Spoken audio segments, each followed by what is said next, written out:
I have been spending a lot of time combing through the Starfield Direct pretty much frame by frame, and I have discovered so much about the game that you could easily miss while just watching normally.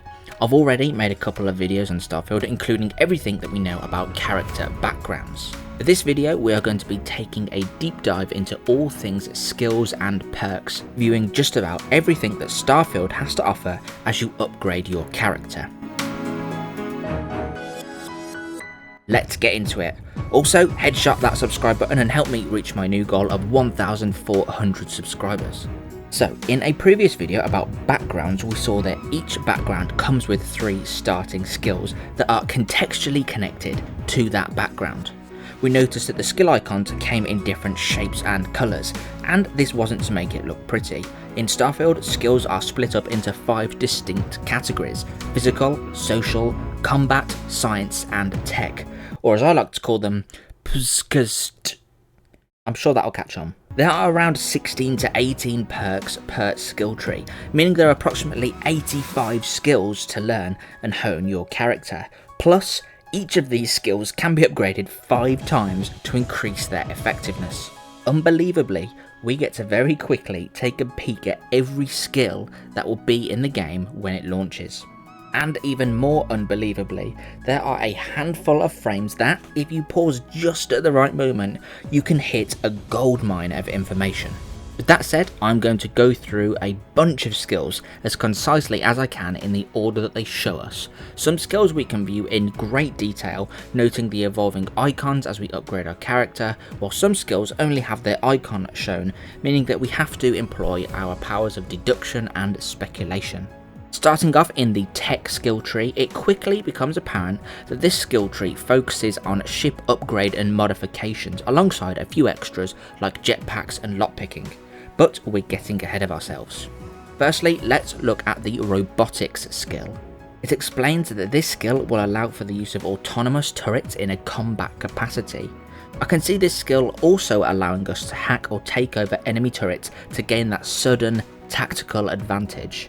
An autonomous turret may replace that grenade slot in your equipment, and leveling up this perk will provide access to upgraded turret modules.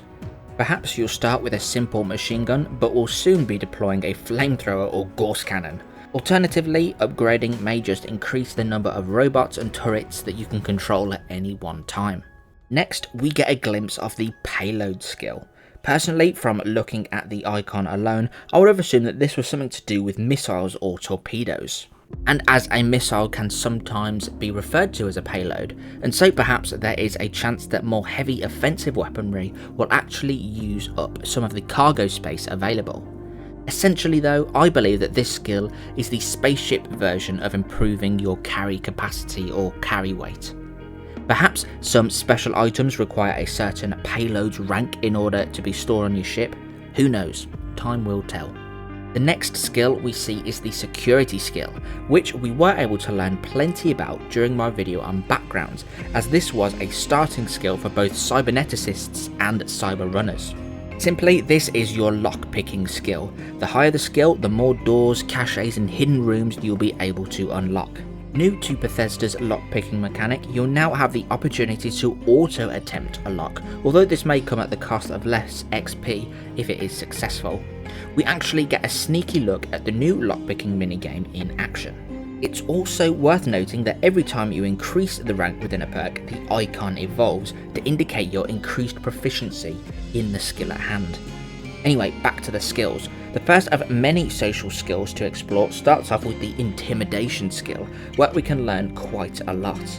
The intimidation skill gives you the ability to cause enemies to flee from battle, opening up the perfect tactical opportunity to strike them down or make a retreat yourself.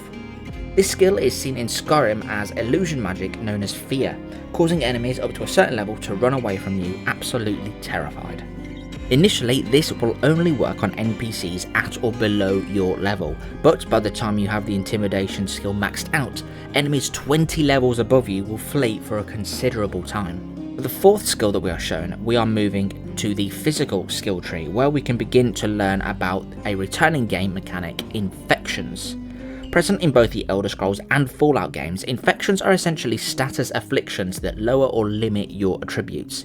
In Skyrim, for example, a wolf or a skeever could infect you with Rockjoin, which would reduce your one-handed attack damage.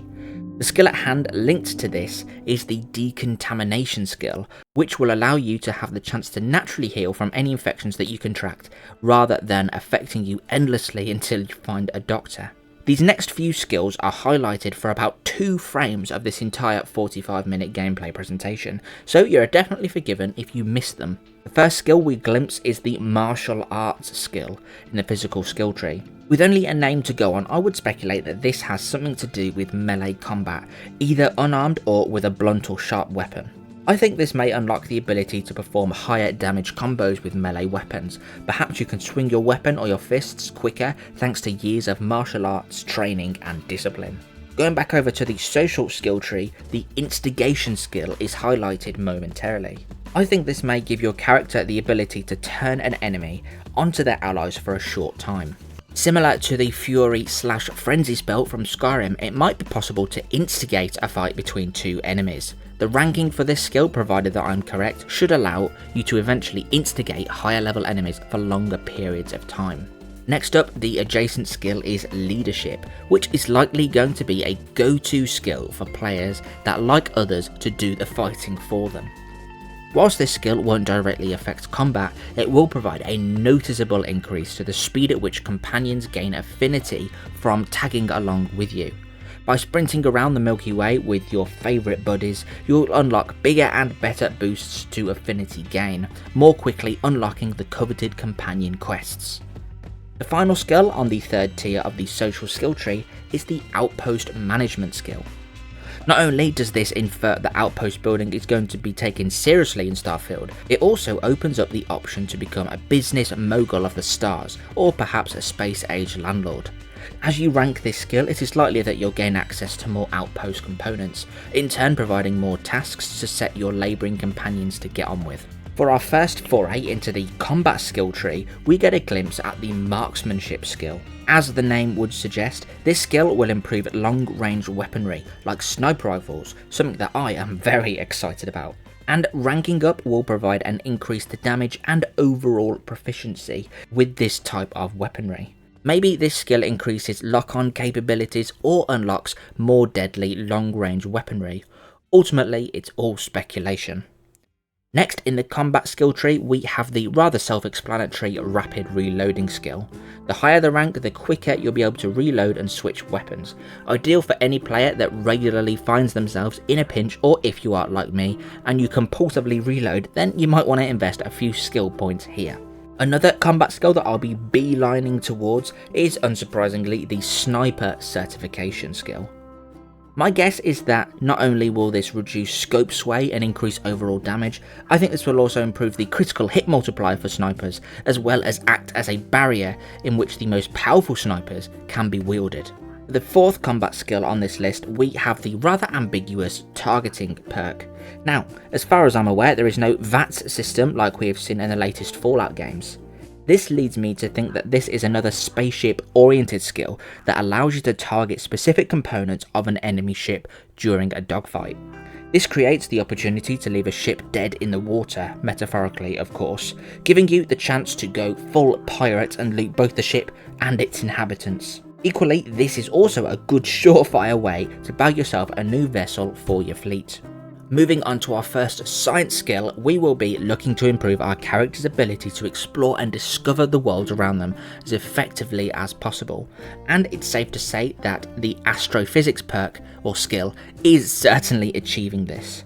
There is one single frame in the entire showcase that explains exactly what this skill entails. Rank 1 of 4 of this skill reads as follows. You can scan the moon of your current planet. You have a 10% chance to discover a trait when scanning. This skill is going to be great for resource gathering, as it will take almost no time at all to know exactly where all of the materials and minerals are in any given system. My guess is that as we rank up this skill, we'll have the ability to scan an entire system with an increased chance to discover traits. The second science skill that we see is the chemistry skill, which is akin to the alchemy and potion crafting from the Elder Scrolls games. With this skill, we will be able to create improved chems and research additional chems at a research lab. There is quite a lot to unpack here from this description. Firstly, chems, we can safely assume, are the equivalent of potions that characters can consume to gain an array of buffs. I say an array of buffs because the second part of this description mentions researching. This implies that there are loads of chems and therefore stat buffs to be gained throughout your playthrough. Just like in Skyrim, it's highly probable that we'll be able to create hybrid potions capable of turning your characters into juiced up killing machines. The third science skill that we get a peek at is outpost engineering, another outpost skill. This suggests that creating and maintaining a successful outpost will require your character to invest several skill points in business-oriented playthroughs. My guess is that this skill will unlock more workstation modules and access to additional homely improvements like a landing pad or perhaps some farming equipment so you can be even more self-sustaining. Moving back now to the tech skill tree, we get a little tease on how we can get an upgrade to our ship's combat capabilities with the missile weapon system skill. This provides some clarity on the previously mentioned payload skill, which solidifies its purpose as improving ship cargo capacity. As for this skill, if you are looking to one-shot every space pirate that dares to cross paths with you, then this is the skill for you. Personally, I'll be upgrading this skill as quickly as possible. Another ship armament that we learn about from the skill tree is the particle beam weapon systems. For pilots that want to deal with accurate sustaining damage, then what are essentially weaponized mining laser cutters will likely be your primary weapon for dogfights. Improving this skill will probably increase the time it takes for the weapon to overheat, and of course will boost the damage. For the next few skills, developers of Starfield talk about their personally favourite skills, which gives us additional insight on the impact they'll have on gameplay. First off, the xenosociology skill will allow the player to mind control aliens, with higher ranks allowing for bigger and stronger extraterrestrial beasts to be tamed. Boost pack training in the tech skill tree is a skill that almost anyone will benefit from, be it covering greater distances planet-side or gaining that vertical advantage in a fight.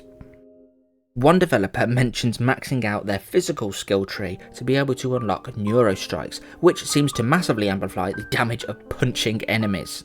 For fear of giving too much away, I won't take any guesses at the rest of the icon skills, but I'm sure you've seen them throughout this little video. So that is something that you would like to see, then I am going to set a massive target of 100 likes on this video, and I will go through every single skill in Starfield before it releases. It's actually only 16 days away as of recording this commentary. Anyway, I hope that you enjoyed the video and it provided you with some information that you might have not picked up on. Leave a like if you enjoyed the video, subscribe for more, and I shall see you in the next one.